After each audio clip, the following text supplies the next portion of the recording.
Bone carving can be traced back to prehistoric times. In India, artisans have been turning buffalo bones into works of art since at least the 16th century, when royals would commission works like this in ivory. But more recently, a scarcity of materials and legal restraints have pushed people away from the craft. We visited Lucknow, India, to see how one group of bone carvers is still standing. Jalaluddin Akhtar stores bones out on the roof of his home.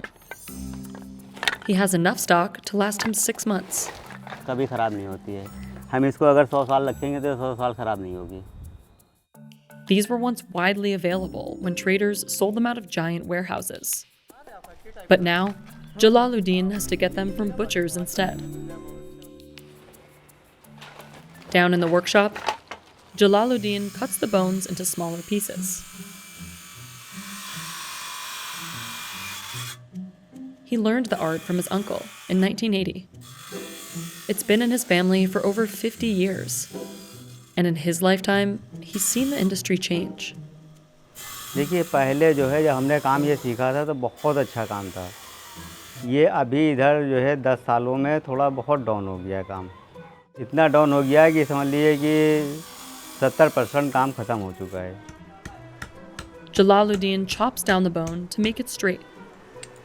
इसको काटते काटते हाथ में भी लग जाती है, अंगूठा कट जाता है. He sells any excess fragments for 13 cents a pound to factories that grind them up and sell them as fertilizer. Then he shaves down the bone pieces with an electric sander.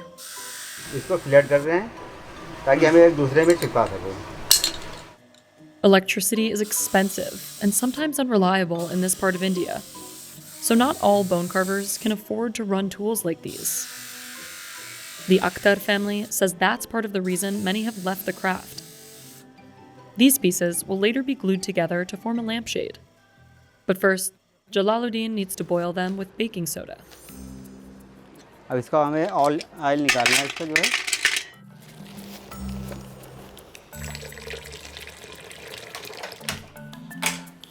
They cook for 3 hours. पकने लगे करेंगे. जितना oil था सब निकल गया है. अब इनको हम जो है सुखला रहे हैं छाही में, यानी पंखे के नीचे. अब ये सूख जाएंगे तो हमें एक दूसरे में ही चिपका देने हैं इस तरह से.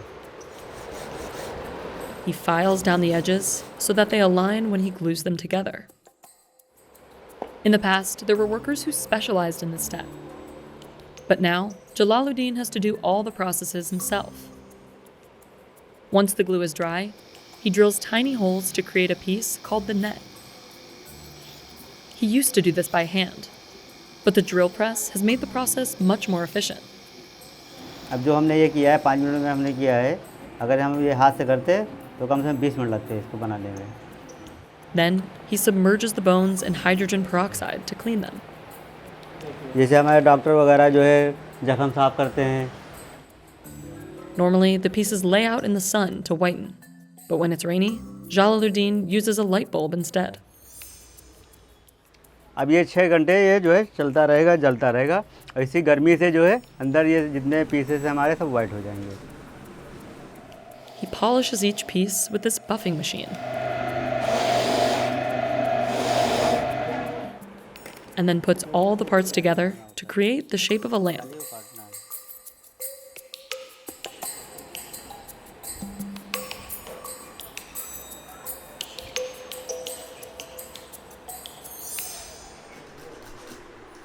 Some designs call for different tools, like this one.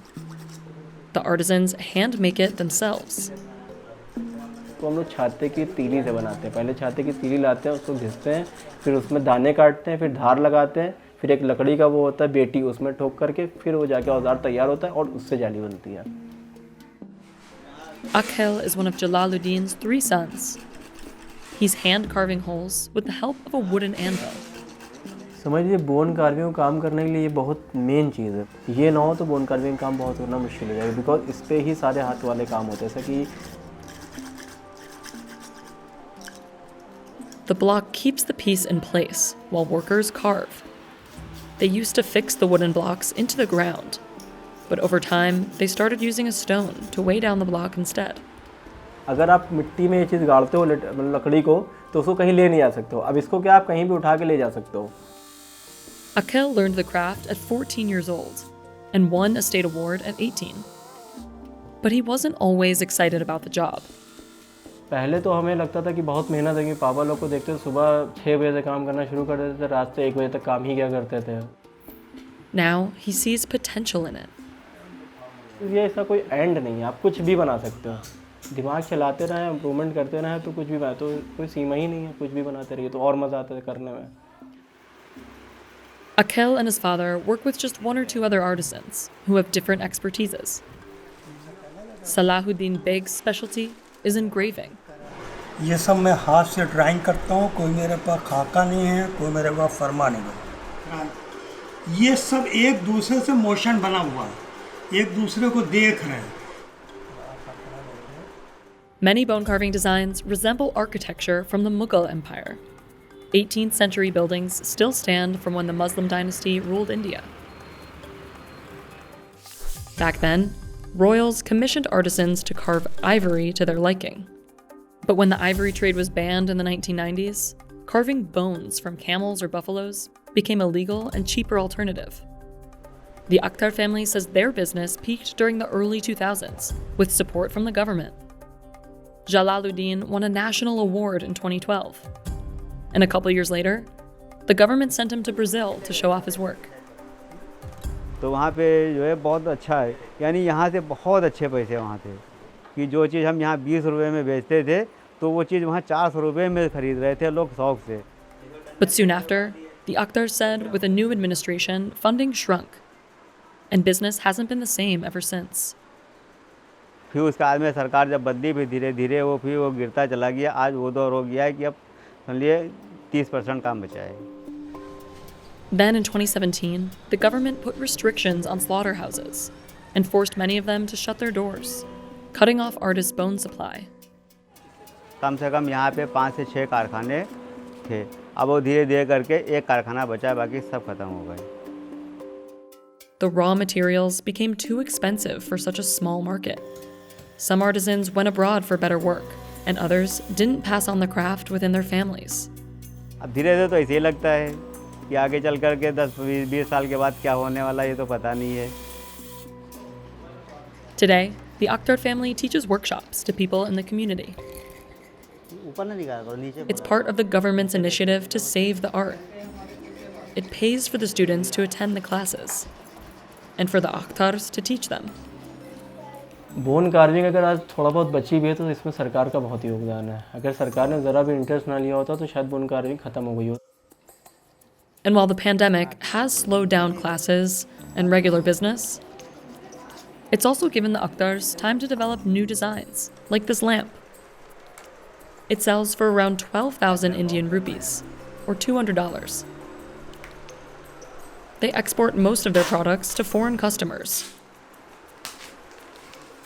This is one of their most rare and expensive pieces. It's a perfume holder made from camel bone. They crafted it 30 years ago and just recently sold it for $1,200 to an art collector. और इतना बड़ा profit हो नहीं पाता क्योंकि market भी कम है bone carving की। ये इंडिया में अभी डिमांड कम है और ऑर्डर भी कम रहते हैं, इस वजह से थोड़ा सा दिक्कत आती है, इसीलिए बहुत सारे कारखाने बंद हो गए। Akheel is hoping to start selling their work through social media. Future भी ऑनलाइन पे ही सारा, क्योंकि ज़्यादातर मार्केट ऑनलाइन आ चुकी है, तो हम अपने प्रोडक्ट को भी ऑनलाइन अपने लेवल पे धीरे धीरे ला रहे हैं, पर उम्मीद है कि सारे प्लेटफॉर्म पे इंशाल्लाह ज़रूर लाएंगे। And the Akhtars don't plan on stopping anytime soon. काम मैंने इसलिए सीखा बिकॉज ये जो आर्ट थी हमारी ये ख़त्म हो रही थी। कारीगर काम छोड़ चुके हैं, कुछ रिक्शा चला रहे हैं, कुछ क्या कर रहे हैं। अब हम लोगों ने क्या किया है कि अब इसी में करते हैं, इसी में रोजी रोटी हमारी भाई यही है।